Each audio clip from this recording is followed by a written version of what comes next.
जिसे महुआ मोइत्रा जैसे लोग समझना नहीं चाहते। अच्छा, जिन लोगों को मंदिर के किसी प्रोजेक्ट पर टैक्स पेयर के पैसे खर्च होने की चिंता हो रही है, उन्हें यह भी बताना चाहिए कि हज सब्सिडी के नाम पर पहले की सरकारें जो खर्च करती थी वो किसका पैसा था। हज सब्सिडी पे पैसा जाता था तो वो क्या आसमान से गिरता था कि आज बारिश हुई है ये पैसा उठा लो, ये हज सब्सिडी के लिए जाए। सरकारें जो इफ्तार पार्टियां करती थी या करती हैं, वो क्या नेता अपनी जेब से निकालते गए, सुनो वो तकिए के नीचे से पैसा निकाल के देना, इफ्तारी पार्टी करनी है।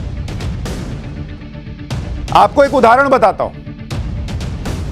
महुआ मोइत्रा से पूछे कोई कि टैक्स पेयर के पैसे की इतनी चिंता है, 2012 से 2012 ममता सरकार बंगाल के अंदर,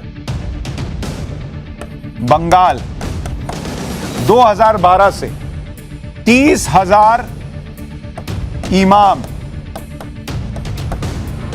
इनको 2,500 रुपए प्रति महीना दिया जा रहा है। 2,500 रुपया पर मंथ, 30,000 इमाम, यानी 90 करोड़ रुपया सालाना इमामों को दिया जा रहा है बंगाल के अंदर। 2012 से 90 करोड़ रुपया सालाना, 10 साल हो गए तो 900 करोड़ रुपया। अब कोई पूछे ये टैक्स पेयर के पैसे से नहीं जा रहा है क्या, ये कहां से जाता है, इस पे तो कोई सवाल नहीं उठाता। 2016 में ममता बनर्जी ने 3,000 लोगों के रहने के लिए इंतजाम किए, 12 मंजिला हज हाउस 100 करोड़ रुपए में बनवाया। 100 करोड़, ये हज हाउस का 100 करोड़ रुपया कहां से आया? ये टैक्स पेयर का पैसा नहीं था।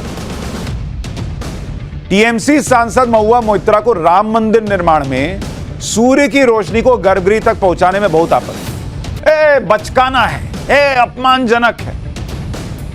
इसमें दो बातें हो सकती हैं, या तो महुआ मोइत्रा इस तकनीक को समझ नहीं पा रही, या दूसरा राजनीतिक विरोध के दबाव में ये सब कुछ देखना नहीं चाहते। भाई ये सब कुछ अगर अपमानजनक है तो हमारे देश में सैकड़ों वर्ष पहले बनाए गए जंतर मंतर क्या है? कोई बोलेगा अरे जंतर मंतर क्या बना है, वो तो बड़ा शानदार लगता है इन लोगों को।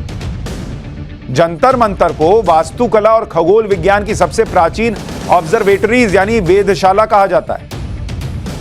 खगोलीय घटनाक्रम को समझने के लिए उस जमाने में 5 जंतर मंतर दिल्ली, जयपुर, मथुरा, उज्जैन और वाराणसी में बनाए गए। दुनिया भर के वैज्ञानिक आज भी जंतर मंतर का महत्व समझते हैं। सैकड़ों साल पहले भारत ने पूरी दुनिया को बता दिया था कि पृथ्वी की सूर्य से चंद्रमा से कितनी दूरी है, कब सूर्य ग्रहण, कब चंद्र ग्रहण लगेगा। इसकी जानकारी भारत से पूछी जाती थी। महुआ मोइत्रा जैसे लोग होते कहते अरे टैक्स पेयर का पैसा लगा रहे हैं, क्या कर रहे हैं जी। चूंकि भारत के खगोल शास्त्र और आध्यात्मिक शक्ति का मजाक उड़ाना बहुत आसान है, इसलिए महुआ मोइत्रा जैसे नेता इसे बहुत हल्के में ले रहे हैं।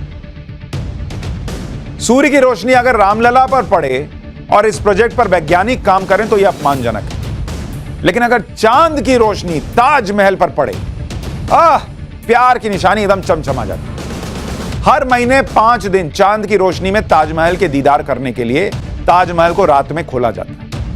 रात 8:30 बजे से 12:30 बजे तक आप 510 रुपए देकर चांदनी रात में ताजमहल का दीदार कर सकते हैं। वैसे 250 लगता है, लेकिन चांदनी रात में ताजमहल देखना है तो डबल पैसा। एक समय ऐसा भी है जब ताजमहल में मौजूद शहंशाहजहां और मुमताज की कब्र पर पानी की बूंद टपकती थी। इसके पीछे भी पूरा विज्ञान था। ताजमहल की नींव में लकड़ियों की नमी और इमारत पर सूर्य की तेज रोशनी से भाप बन जाती थी, जिससे पानी की बूंदें टपकती थी। लेकिन इसे यह कहकर प्रचारित किया गया कि दोनों की याद में आंसू गिरा करते हैं। बाद में यह सब बंद कर दिया गया।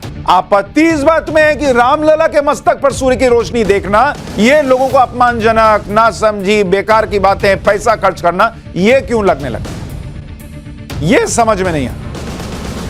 मुगल कुछ बना के चले गए तो यहां कटवा ले, छिलवा ले, लिखवा ले लोग अपने दिल में कि ताजमहल बना है। और आज की डेट में अगर रामलला के मस्तक पर सूर्य तिलक हो जाए, फालतू की बात, ये टेंशन और ये दिक्कत की बात।